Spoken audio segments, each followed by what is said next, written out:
That was a very frustrating, disappointing loss. Obviously, Washington's a very good team. I thought their transition game early in the game, Brian Amming was beating us down the floor about the first 3 possessions of the game, and Reeves got hit in the mouth there early, and he had a tooth that was loose, so I think he was a little bit distracted by that for the first 5 minutes of the game. He got hit really early in the face. If he hadn't had a mouthpiece in, he probably would have had a worse situation for sure. And so I'll see how it happened on the film. But their pressure bothered us. I thought that their pressure, we got it inside early and did a good job getting Josh. I think Josh had 2 of his 4 buckets in the first 3 or 4 minutes of the game. They really hurt us when Josh was being sprinted off of to set ball screens for the little guy. So we're going to have to rethink how he's going to play those, because it's something we knew was coming, he knew it was coming. We may have to use him, and we've talked about it throughout the year, as a plug versus a hedge, which means then he's going to have little guys coming right at him all the time, trying to cross him over, and he's going to have to be able to play defense without reaching or gambling, and that's also a foul opportunity.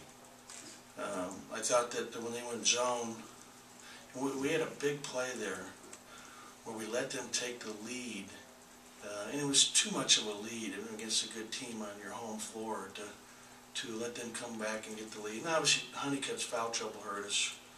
He had the 2 quick fouls. It must have been in the first 2 minutes of the game, and then to start the second half, he goes for a steal and picks up a 3rd right away, and then he's got his hands in his pockets, and Holiday's beating him twice for layups to not pick up his 4th 30. So that foul trouble hurt us, hurt him defensively, hurt him just aggressive-wise. They're a very good team. You look at their best 2 players, Matthew, Brian Amming, really hurt us tonight, and he had a number of layups off the pick and roll that we didn't rotate down to, and I thought Isaiah Thomas played fantastic. 9 assists, only 2 turnovers. Started out hitting a big shot for him early in the game. It was his first shot of the game. Zeke, it's his, let's see, what finger did they say? I think it's this finger right here, the middle finger. It's the first tendon. It's what's called a mallet finger. I actually have one. You see where that tendon was busted and never kept out. So he's going to have to wear a splint at this joint right here. And I'm pretty sure it's the middle finger. We'll have to double check that, right? Is it middle? It is, yeah, it was middle finger right hand. Yeah, so middle finger right hand, he'll have to wear a splint on that 24 hours a day now for the next month. And so, when he went in the game to start second, I thought he was okay, but he just wasn't aggressively. He has to be looking to score to be at his best. And, we only had 12 turnovers, which isn't bad considering their pressure. I thought that we finally did a decent job attacking their zone. We got it into Josh. I thought Reeves actually had a great second half and really brought us back in the comeback. But yeah, it's disappointing. It's disappointing. Now we have 9 days before we play again, so we'll take tomorrow off completely. We'll come in as a team late in the afternoon on Sunday and watch this film, and then we'll practice for 6 days before we get ready to play our crosstown rival there a week from Sunday night. Questions? Coach, being able to fight back for the 2nd straight game, did this game just kind of lack that knockout punch? Is that kind of what you looked at? The knockout punch meaning?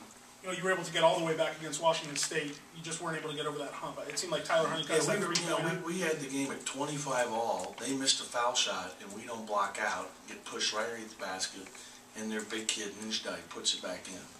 Then we came down, and I think we took a questionable shot, and when we had some foul shots, I mean, you're playing against a good team, and we ended up shooting under 70% again in the first half.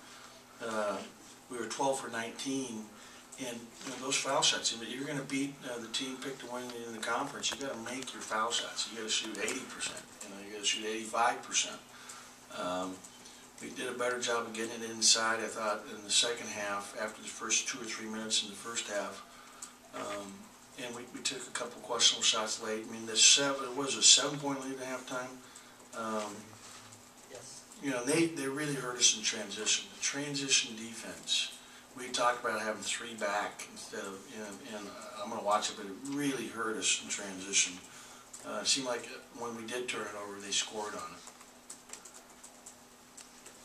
it. And foul trouble's kind of been a theme all season. Is that a product of just youth and learning this defense? But you know what? Tyler's fouls, you know, 2 of them were just, you know, trying to gamble and reach, and we can't afford him to be in foul trouble. You know, Josh got in foul trouble. One of them was along the baseline, and didn't he get a foul taking a charge? Am I right about that? And they called it a block along the baseline in the first half. I think it was one of, and it was a late call. I mean, I thought he was there. I mean, I don't watch the film obviously, but yeah, hit a couple of his fouls, and one of his fouls was running to the hedge, and we probably are going to have to rethink it, you know, as he goes. I'm hoping eventually he'll be able to hedge screens, because that's the way I prefer to play. And so what I'm talking about, instead of getting out there and making the guard go around him, he's going to be right next to the screen. The guard's going to be coming at him. So I don't know if it's going to be any better in terms of foul trouble or not foul trouble. We'll see. He's going to have to learn to do it. It might be easier for him because he's not sprinting there. But foul trouble definitely hurt us tonight. And you saw that Jeremy had 2 fouls in the first half. Tyler Honeycutt had 2. Josh had 2. And it hurt us because we were lucky to get to halftime without someone having 3.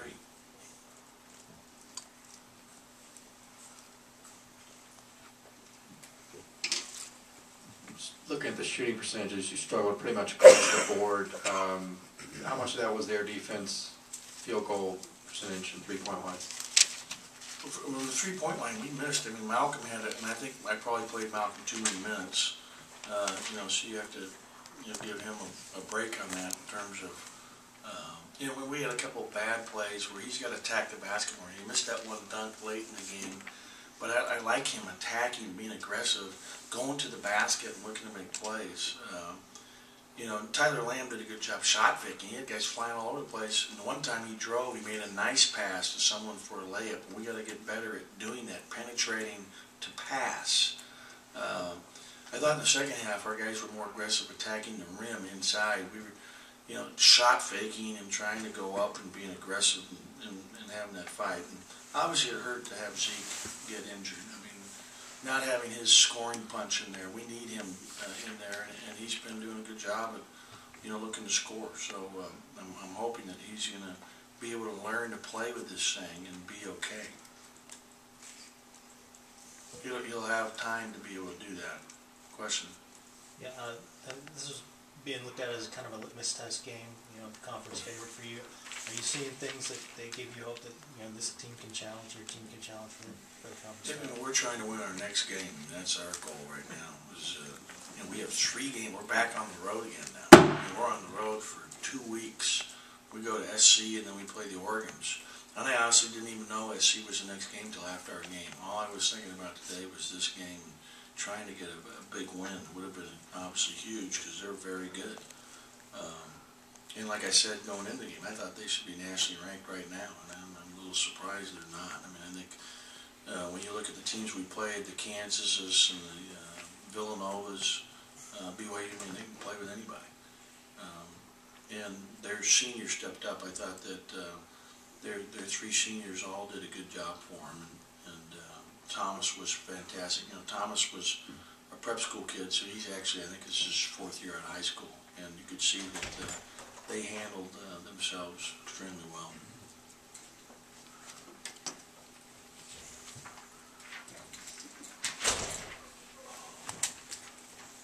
Other questions? Thank you.